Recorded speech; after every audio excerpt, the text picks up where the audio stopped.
Project H.A.M.M.E.R was the original codename for a game in development at Nintendo Software Technology, Nintendo of America's in-house development studio located at its headquarters in Redmond, Washington. The title was a beat-em-up being made for the Wii, which, after being shown publicly at only one event in 2006, mysteriously vanished from release schedules. Rumours that it had been put on indefinite hold followed, but the true fate of Project H.A.M.M.E.R remained uncertain. I made contact with multiple former members of the subsidiary to uncover exactly what happened. This is the previously untold story of its development.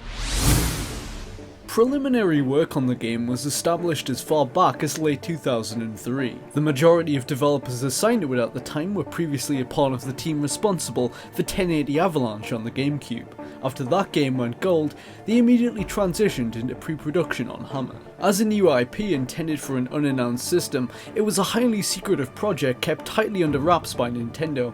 Its internal development team was relatively small, made up of no more than 10 to 12 people. This included 2 animators, 4 environment artists, 2 level designers, and several engineers. Concept art, on the other hand, was outsourced to a third party, an art production company known as Massive Black. In some respects, the game's story was uncharacteristically dark in tone for a Nintendo property. It would have centered on a cyborg named M09, who is the creation of a secret government program entitled Project H.A.M.M.E.R, the game's tentative namesake. Set in the near future, the United States finds itself overwhelmed by the threat of an invading robot army. With the military struggling to contain them, M09 and his mentor Natasha Mintz are called upon to defend their homeland. Equipped with a giant high-tech hammer, the half-man, half-machine hero faces off against a league of villains with similar cybernetic enhancements, uncovering the nature of their grudge against the US government along the way. I was told that plot was never the focus of the project, but it was a fully story-driven experience with a decent chunk of the budget devoted to it. In 2005, Nintendo even hired Silverant, an external animation house, to produce a CGI opening for it, which you can see here. Silverant's work was never shown to the public in any official capacity and ultimately went unused due to the game's fate, although they were later rehired by Nintendo to produce a similar introduction, the one featured in Mario Strikers Charged. Gameplay-wise, the title was fairly straightforward. The structure of each mission simply involved smashing your way through waves of enemy robots, typically culminating with a boss fight. Combat mechanics were similarly basic. Players could lock onto specific targets using the pointer, standard attacks were performed with taps of the A button, whereas flicking the Wii remote would initiate a spin attack. Pointing it upwards before thrusting it down like a hammer would impact the ground, momentarily stunning enemies within the blast radius. It was also possible to charge through crowds using the Z button. M09's attack and defense power would gradually increase as you progressed through a fairly bare-bones leveling up system, but there was little more to the game than this. A year and a half into production, Project H.A.M.M.E.R was in actuality not too far from being finished. Despite a full year to go before its unveiling, it had already reached approximately 75% completion. However, due to enduring complications at Nintendo Software Technology, H.A.M.M.E.R was falling markedly short of the quality standard set by the company. The project was being closely overseen by the upper management of NST, a group of senior Japanese staff based there, alongside representatives from NCL. Its development presented a huge cultural challenge for the studio, which otherwise consisted almost entirely of developers hailing from the West. Just about everyone involved with its core development agreed that the game was struggling to flourish into anything remotely worthwhile, but the Japanese and American staff clashed creatively at every turn as they attempted to salvage it. Their philosophies to design, and simply their ideas of what would make it more fun, differed completely.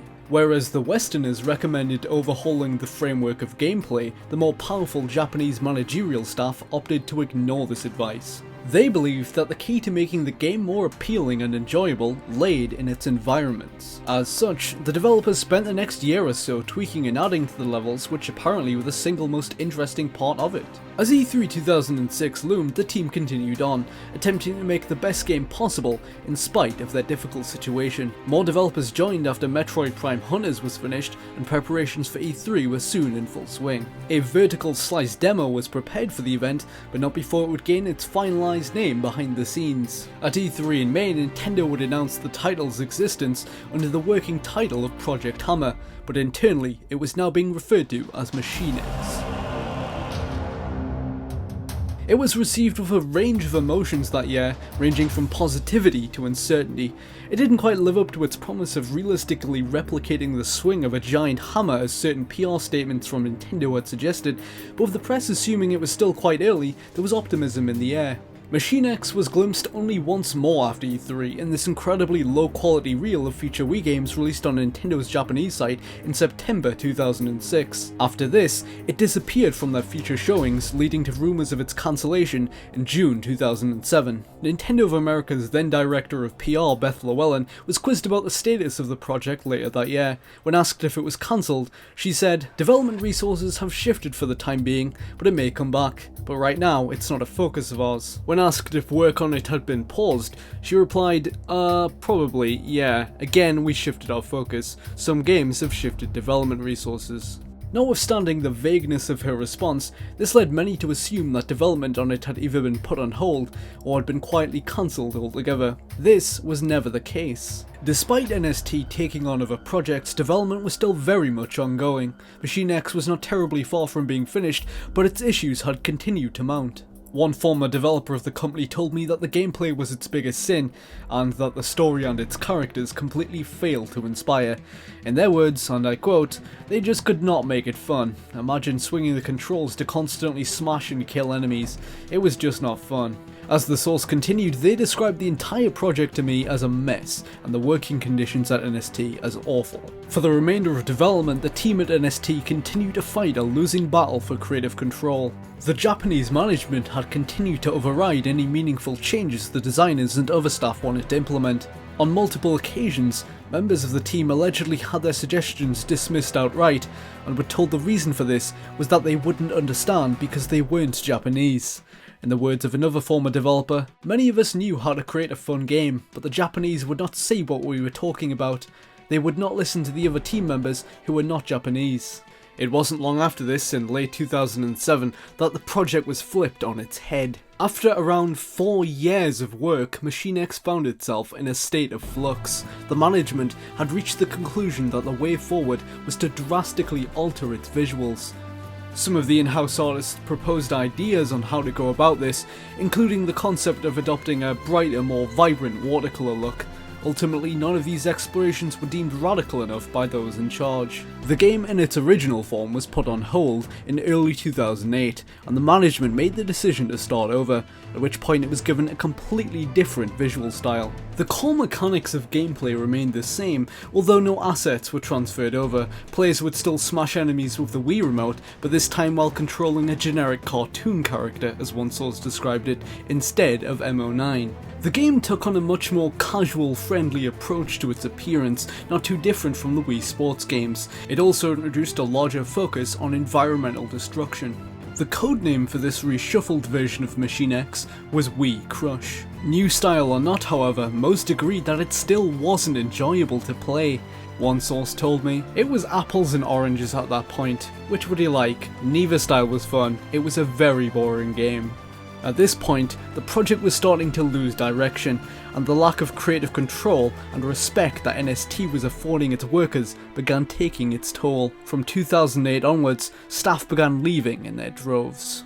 As Machine X entered the final stretch of its long and arduous development, NST fired the game's head designer.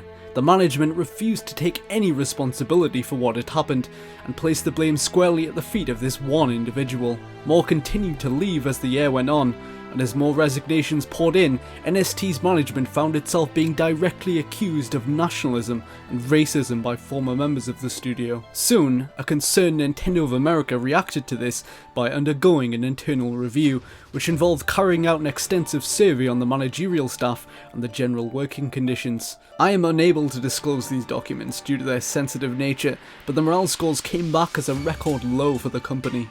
Amidst these accusations, the game once known as Project H.A.M.M.E.R was still lumping along in the background of Nintendo software technology. It had been a full 3 years since it was last shown to the public, but an increasingly small team had quietly continued to work on it through 2009. It was midway into the year that finally its fate was sealed. After 5.5 years in development, Machine X was no more. NST had burned away millions on production costs looking for a way to resolve its issues and waiting for an epiphany that would never come. NCL, who had previously allowed them a very relaxed schedule and plenty of creative freedom, had intervened. They withdrew its funding and cancelled it. NST's management walked away from the project without being implicated in its failure. It was only certain members of the team, primarily their new head designer, who was disciplined by Nintendo's higher-ups as it fell apart. The game's collapse not only had an enormous financial cost, but its effect on the company had been devastating. The vast majority of the talent responsible for games like Wave Race, 1080 and Metroid Prime Hunters had been driven away by the experience, some even leaving the industry altogether. In light of its cancellation, Nintendo Software Technology was relegated to a lower priority studio by Nintendo's higher-ups, going from handling big additions to their software lineups to producing small digital projects like the Wii Street U application. To quote yet another former developer from the subsidiary, Nintendo has put out some great games, but with NST, it came with a price.